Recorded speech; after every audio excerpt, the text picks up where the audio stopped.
Hello, in this video I want to show you how to personalize purifier settings for Philips AC4236.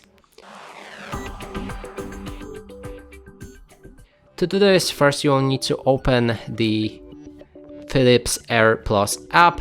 Inside we can go and select our device, then scroll down. At the bottom you can find device settings, then there's personalized purifier settings. If you enter it, you can adjust the options like what are you most concerned